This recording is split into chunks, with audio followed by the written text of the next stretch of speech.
Students, कैसे हैं आप सभी। Welcome to Drishti for success. In last video we have completed up to question number 18 of company accounts, that is issue of share. Today we will start from question number 19। हमने company accounts के 18 questions कर लिए, आज 19 से करेंगे और इस series में हम कंपनी अकाउंट्स के टोटल एग्जाम में आने वाले एमसीक्यूज को कवर कर लेंगे। ये एमसीक्यूज करने के बाद आप एग्जाम के हर टिपिकल से टिपिकल एमसीक्यूज इजीली कवर कर सकेंगे।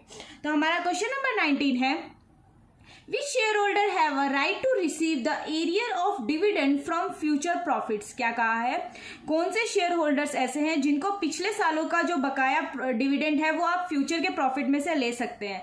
तो डिविडेंड के बेस पे हमारे दो प्रेफरेंस शेयर्स होते हैं, कौन कौन से, क्यूमुलेटिव प्रेफरेंस शेयर और नॉन क्यूमुलेटिव प्रेफरेंस शेयर। ठीक है, तो क्यूमुलेटिव प्रेफरेंस शेयर कहता है कि अगर आपका कोई भी डिविडेंड इस साल लॉस होने पे कंपनी ने नहीं दिया तो इन फ्यूचर जब भी कंपनी को प्रॉफिट होगा तो वो आपका एरियर ऑफ डिविडेंड भी आपको दे देगी। But non cumulative preference share में ये होता है, अगर इस साल कंपनी के लॉस हुआ है और कंपनी का कोई भी डिविडेंड एरियर है तो फ्यूचर प्रॉफिट में से कंपनी वो डिविडेंड आपको नहीं देगी। तो हमें ये पूछा है कौन से dividend pay arrear of dividend हमें फ्यूचर प्रॉफिट में से मिल जाता है, तो इसका आंसर हो जाएगा cumulative preference share. Next question हमारा क्वेश्चन नंबर 20। इसमें क्या कहा है, which share holder are return their capital after some specific time. Means किस शेयर होल्डर्स को हम स्पेसिफिक टाइम के बाद उनका कैपिटल वापस कर देते। तो इसको बोलते हैं redeemable preference share. Means redeem कर लेना, मतलब एक पर्टिकुलर स्पेसिफिक टाइम पीरियड के बाद हम उनसे उनका कैपिटल वापस दे देते हैं और हमारे शेयर्स उनसे ले लेते हैं। इसको क्या बोलते हैं, रिडीमेबल प्रेफरेंस शेयर। ठीक है, अब हम कुछ फिलअप्स कर लेते हैं।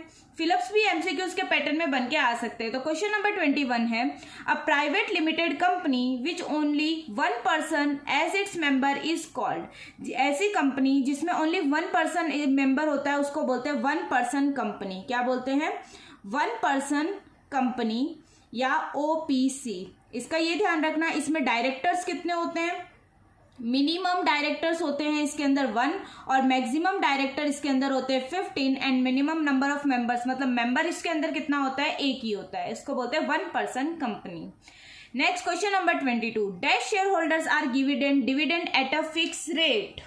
तो किन शेयर होल्डर्स को डिविडेंड फिक्स रेट पे मिलता है, प्रेफरेंस शेयर होल्डर्स को, क्योंकि शेयर्स कितने टाइप के होते हैं, 2 टाइप्स के, प्रेफरेंस एंड इक्विटी शेयर्स। ठीक है, तो प्रेफरेंस शेयर्स को डिविडेंड फिक्स रेट पे मिलता है, बट क्योंकि इक्विटी शेयर्स को प्रॉफिट में से मिलता है। Next question number 23, a preference share which does not carry the right of sharing it's surplus profit is called. ऐसे प्रेफरेंस शेयर जिनको प्रॉफिट के सरप्लस में से हिस्सा नहीं मिलता उनको क्या बोलते हैं, नॉन पार्टिसिपेटिंग प्रेफरेंस शेयर। क्या बोलते हैं, नॉन पार्टिसिपेटिंग प्रेफरेंस शेयर। तो सरप्लस प्रॉफिट मीन्स इनको इनका डिविडेंड मिलने के बाद, इक्विटी शेयर को डिविडेंड देने के बाद भी अगर कंपनी के पास कुछ सरप्लस प्रॉफिट बच गया तो उस सरप्लस प्रॉफिट में से भी प्रेफरेंस शेयर को कुछ हिस्सा मिल जाता है, तो वो बोलते हैं पार्टिसिपेटिंग प्रेफरेंस शेयर। और जिनमें सरप्लस में से प्रॉफिट में से हिस्सा नहीं मिलता उनको बोलते हैं नॉन पार्टिसिपेटिंग प्रेफरेंस शेयर। इसीलिए सरप्लस प्रॉफिट के बेसिस पे प्रेफरेंस शेयर 2 पार्ट में डिवाइडेड है, participating preference share and non participating preference share.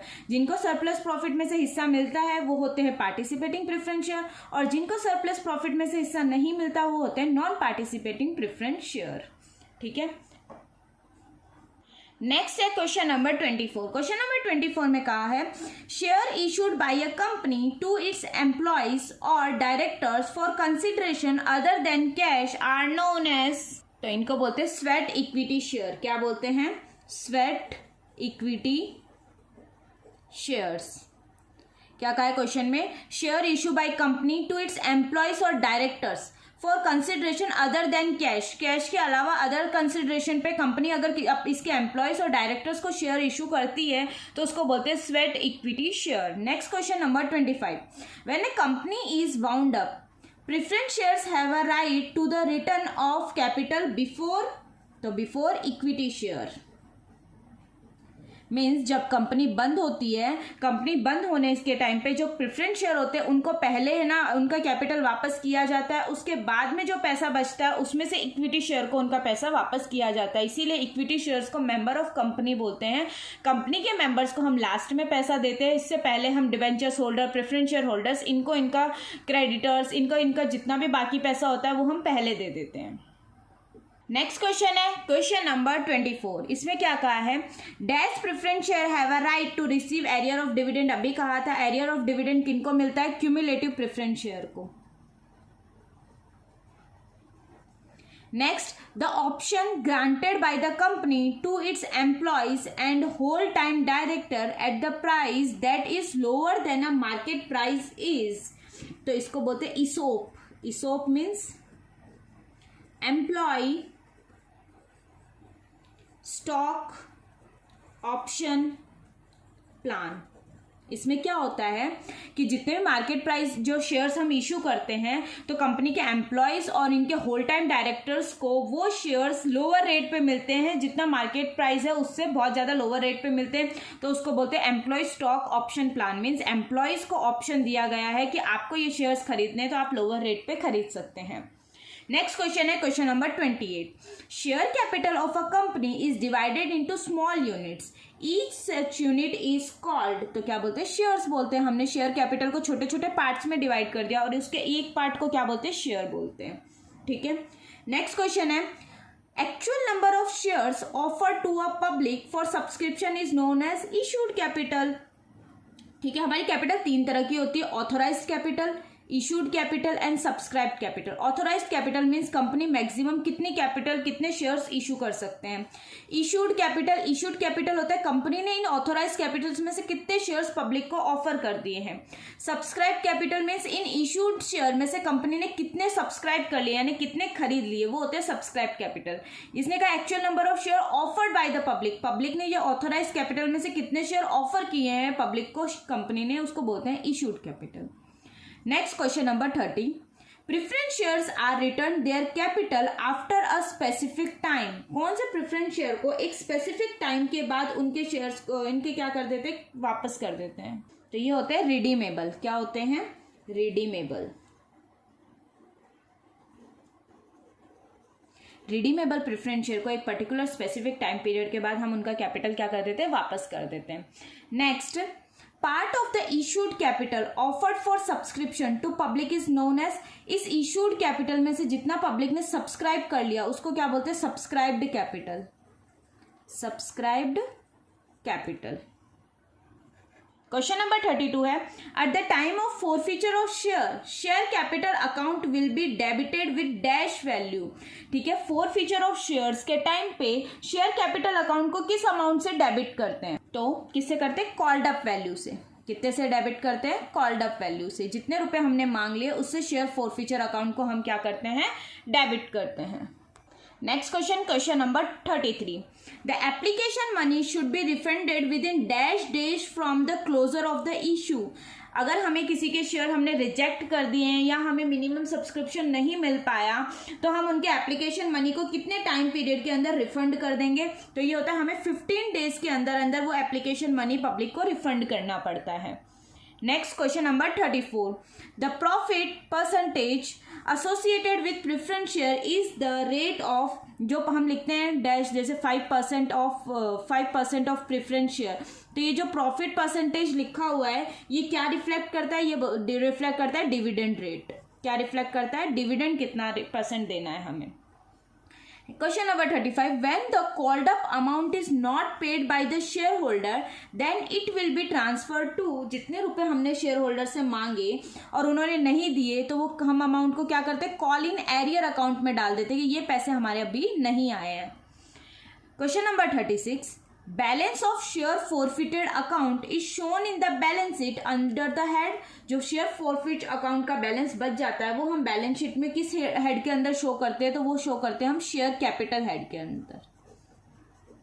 ठीक है, ठीक है। नेक्स्ट, आपने कंपनी की जो बैलेंस शीट सीखी होगी उसके अंदर देखा होगा सबसे पहले share holder fund, then share capital में authorise capital, notes of account बनाते हैं, उसके अंदर इशूड कैपिटल, फिर सब्सक्राइब कैपिटल। सब्सक्राइब कैपिटल में लास्ट में हम ऐड करते हैं फोरफिटेड शेयर मीन्स जो अमाउंट हमारा अभी बचा हुआ है। 37.